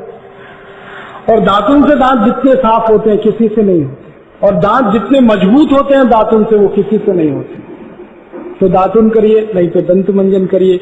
आपके पैसे बचाइए, देश के पैसे बचाइए। ऐसे ही मेरा निवेदन है कि ये फालतू विदेशी शेविंग क्रीम क्यों लगाते हैं, पामोलिव, ओल्ड स्पाइस, रेसमी। आप कहते हैं कि दाढ़ी बनानी है, दाढ़ी बनाने के तो 20 तरीके हैं, उनका इस्तेमाल क्यों नहीं करते? हम शेविंग क्रीम लगा के दाढ़ी बनाते हैं ना, सबसे बड़ी प्रॉब्लम यह है कि ये आपकी स्किन लगातार हार्ड होती जाती है, रफ होती जाती है, और रफनेस एक समय इतनी बढ़ जाती है कि 2 बार 3 बार शेव करो तो भी क्लीनिंग नहीं आती, क्योंकि वो शेविंग क्रीम ऐसी है, उसमें केमिकल ऐसे हैं। क्यों लगा रहे हैं? बंद कर दो। फिर आप बोलोगे दाढ़ी कैसे बनाए? दूध से बनाओ। थोड़ा दूध ले लो, चेहरे पे मालिश करो, एकदम चिकनाहट आ जाएगी। फिर रेजर चलाओ, बहुत क्लीन शेव बनती है। दही ले लो, दही को लगाओ, फिर रेजर चलाओ, और भी अच्छी शेव बनती है। तेल ले लो, तेल 1 बूंद तेल पानी में मिला के चेहरे पे लगाओ, फिर रेजर चलाओ, डीप कट होता है, बहुत क्लीन शेव होती है। दूध से दाढ़ी बनाए ना, बहुत मजा आएगा। क्यों? दूध जो है ना क्लिंजिंग एजेंट है।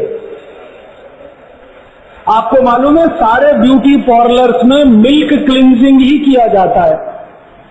आप रोज दूध से दाढ़ी बनाएंगे, सारी गंदगी निकल जाएगी, चेहरा चमकेगा, स्मार्ट हो जाओगे आप सब फोकट में। कल से ही शुरू करो। मैं तो बहुत समय से करता हूं, दूध से दाढ़ी बनाता हूं, आप भी करो। पैसे आपके बचेंगे, अल्टीमेटली देश के बचेंगे। देखिए, किसी भी देश की अर्थव्यवस्था में आमदनी बढ़ानी है तो खर्चे को घटाना सबसे आसान तरीका है। आप जितना खर्चा घटाएंगे, आमदनी उतनी ही बढ़ जाएगी देश की। तो अपनी जिंदगी के छोटे छोटे खर्चे घटाओ, देश का बड़ा खर्चा अपने आप घट जाएगा। शेविंग क्रीम फालतू खर्च मत करो, दूध से दाढ़ी बना लो, दही से बना लो। और आपको तो मालूम है, हम दूध से शंकर भगवान को स्नान कराते हैं, तो दूध से दाढ़ी क्यों नहीं बना सकते? जब ईश्वर स्नान करते हैं तो हम तो दाढ़ी बना ही सकते हैं ना। और मेरी तो एक और विनती है, फालतू खर्चे मत करो साबुन लगाने में। बाथ सोप, टॉयलेट सोप जो आप लाते हो ना, फालतू है, क्योंकि जितने साबुन आप लगाते हो त्वचा पे सब रफनेस लाते, त्वचा को रूखा ही बनाते हैं। आप साबुन लगा के नहाओ, 10 मिनट के बाद नाखून से ऐसे लाइन खींचो, सफेद रंग की लाइन खींचेगी। क्या हुआ? स्किन का जो नेचुरल ऑयल है वो साबुन सब सुखा देता है। अब त्वचा का तेल सूख गया तो त्वचा रूखी हो गई, अब आपको कोल्ड क्रीम लगानी पड़ेगी। तो पहले साबुन लगाओ, त्वचा को रूखा बनाओ, फिर कोल्ड क्रीम लगाओ, फिर उसको गीला करो। क्या मूर्खता में फंसे हुए? साबुन ही मत लगाओ ना। तो कैसे नहाए? चने के आटे से नहाओ, बेसन से, मुल्तानी मिट्टी से नहाओ। बेसन ले लो, दूध में मिला के पेस्ट बना के रगड़ के लगा लो। मुल्तानी मिट्टी रात में भिगो दो, सवेरे लगा के नहा लो। और या दूध से नहा लो। हमारे देश में बुजुर्गों के पांव छुओ तो आशीर्वाद देते हैं, दूधो नहाओ पूतो फलो। तो कुछ तो मानो उनकी बात। कभी किसी बुजुर्ग ने ऐसा बोला, लक्ष्य लगाओ पूतो फलो, लाइफ बॉय लगाओ पुत्रियां फलो। सब बुजुर्ग कहते हैं दूधो नहाओ पूतो फलो। तो दूध से नहाओ। और हम महाशिवरात्रि को शंकर भगवान को दूध से नहलाते हैं, तो हम क्यों नहीं नहा सकते? और मैंने एक दिन हिसाब निकाला, सारे हिंदुस्तानी जो दूध से नहाने लगे तो 2 फायदे होंगे। पहला फायदा, स्किन की रफनेस सबकी खत्म, तो किसी को भी सोराइसिस नहीं होगा। क्योंकि सोराइसिस होने की पहली कंडीशन है कि आपकी त्वचा में रफनेस होनी चाहिए, तब सोराइसिस होता है। फिर इचियोसिस नहीं होगा। सोराइसिस इचियोसिस ना हो तो लाखों करोड़ों का जो खर्चा कर रहे हैं ट्रीटमेंट के लिए, वो नहीं करना पड़ेगा। और दूध से नहाना शुरू करें तो गंदगी निकलेगी, क्योंकि दूध सबसे अच्छी क्लींजिंग करता है। गंदगी निकलेगी, त्वचा साफ रहेगी, त्वचा के रोग नहीं होंगे। और दूध से नहाएंगे तो बिक्री दूध की बढ़ेगी, तो मुनाफा किसानों को मिलेगा। कितने फायदे हैं, आप करो कल से ये। दूधो नहाओ पूतो फलो। फालतू खर्चे कम करो, मेरे कहने का एक ही मतलब है। फालतू में कॉस्मेटिक्स यूज करते हैं हम, वो बंद कर दो। फेयर एंड लवली यूज करते हैं बहुत सारे हिंदुस्तानी, और एक ही तर्क है कि इससे गोरापन आता है। फेयर एंड लवली को मैंने एक भैंस को लगा के देखा 4 साल, वो अभी भी काली की काली है। कोई क्रीम नहीं है जो काले को गोरा बना दे। काला काला है, गोरा गोरा है, क्रीम से कोई नहीं होता। अगर जो क्रीम लगा के काला गोरा होने लगता तो अफ्रीका में तो कोई काला नहीं रहना चाहिए। ये मूर्ख बनाने वाले विज्ञापनों को देखकर आप सामान खरीदना बंद कर दो। तो होगा क्या इससे? मैंने एक दिन हिसाब जोड़ा कि टेलीविजन के एडवर्टाइजमेंट जो हम देखकर खरीदना बंद करें सामान, तो देश का 2,32,000 करोड़ रुपए हम बचा सकते हैं। और जितनी आपने बचत की उतनी ही आमदनी बढ़ा सकते हैं। तो आपके व्यक्तिगत जीवन में आप स्वदेशी व्रत का पालन करो, स्वदेशी धर्म का पालन करो, तो वही रास्ते पर हम चल पड़ेंगे जिस पर कभी गांधी जी चले थे, तिलक चले थे। हम भी वही रास्ते पे चल पड़े। अंतर इतना ही है कि उन्होंने आजादी लाने के लिए ये रास्ता अपनाया था, हम आजादी बचाने के लिए ये रास्ता अपनाना चाहते हैं। आजादी को खतरा पता है किस बात से है? एक ईस्ट इंडिया कंपनी आई थी और आजादी चली गई। अब 5,000 विदेशी कंपनियां आ चुकी हैं, आजादी फिर जा सकती है। इसलिए हमें ये करना है। अब आप ये पूछोगे पता कैसे चलेगा कौन सा सामान विदेशी कौन सा स्वदेशी? तो हम लोगों ने भारत स्वाभिमान की तरफ से एक पुस्तक बनाई है, उसका नाम है जीवन दर्शन। वो पुस्तक आप ले लो, हर जगह मिलती है। पतंजलि योग पीठ, पतंजलि योग समिति, भारत स्वाभिमान के सब जगह मिलती है। आप उस पुस्तक के पीछे के पन्नों को देखोगे तो उसमें लिस्ट है कौन सी वस्तु विदेशी कौन सी स्वदेशी। वो लिस्ट को आप जेरॉक्स करा के घर में लगा के रखो और जब भी बाजार जाओ तो देख कर जाओ कि एक भी विदेशी माल हमारे घर में ना आए। जितना संभव है हम स्वदेशी का पालन करें। जिंदगी में एक सिद्धांत आप बना लो, बी इंडियन बाय इंडिया। भारतीय बनो, भारतीय वस्तुओं का ही उपयोग करो। तो ये सिद्धांत आपको भी मदद करेगा, देश को भी मदद करेगा। तो ऐसे कुछ काम हमें करने हैं भारत स्वाभिमान की मदद से।